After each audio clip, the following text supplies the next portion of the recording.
মুম্বাই যেতে চাননি ধনঞ্জয় ভট্টাচার্য, কিন্তু বাংলায় তার গানের মালঞ্চে একের পর এক ফুল ফুটেছে। সেই মায়ায় মুগ্ধ হয়নি এমন মানুষ নেই।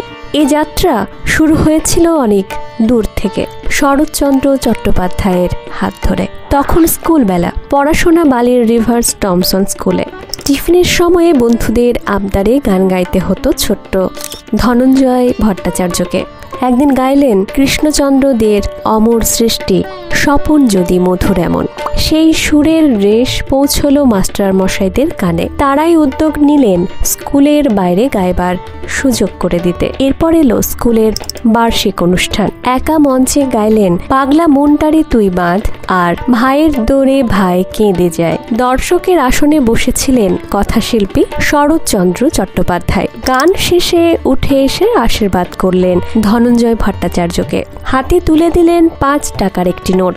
জীবনে যত পুরস্কারই পেয়েছেন তিনি, এই আশীর্বাদকেই ধনঞ্জয় ভট্টাচার্য আজীবন শ্রেষ্ঠ বলে মানতেন। ক্রমে নিউ থিয়েটার্সে পৌঁছলেন তিনি। মহাপ্রস্থানের পথে ছবির কাজ চলছে। সুরকার পঙ্কজ মল্লিক, সহকারী বীরেন বল ধনঞ্জয় ভট্টাচার্যের কণ্ঠে গান তুলিয়ে নিলেন। পরে পূর্ণ সিনেমা হলে কোম্পানির কর্তাদের সামনে সেই রেকর্ড বাজানো হলো। শুনে পঙ্কজ মল্লিক বিস্মিত, এ যে হুবহু আমারই গলা। একই অভিজ্ঞতা হয়েছিল দিলীপ কুমার রায়েরও। তিনি তখন পন্ডিচেরিতে, কলকাতায় ছিলেন না।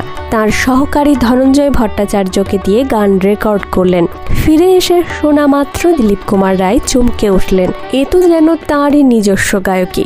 এইভাবেই ধনঞ্জয় ভট্টাচার্যের কণ্ঠের জাদু ছড়িয়ে পড়েছিল সর্বত্র।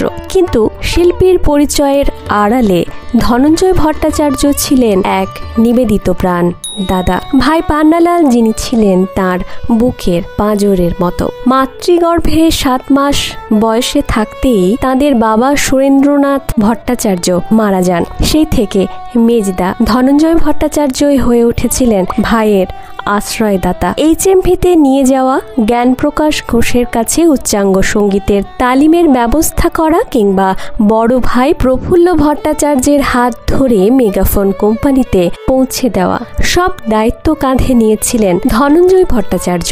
তিনি বুঝেছিলেন 50-এর দশকে কে মল্লিক, ভবানী দাস কিংবা মৃণাল কান্তি ঘোষের পর ভক্তিগীতির ধারা শূন্য হয়ে পড়েছে।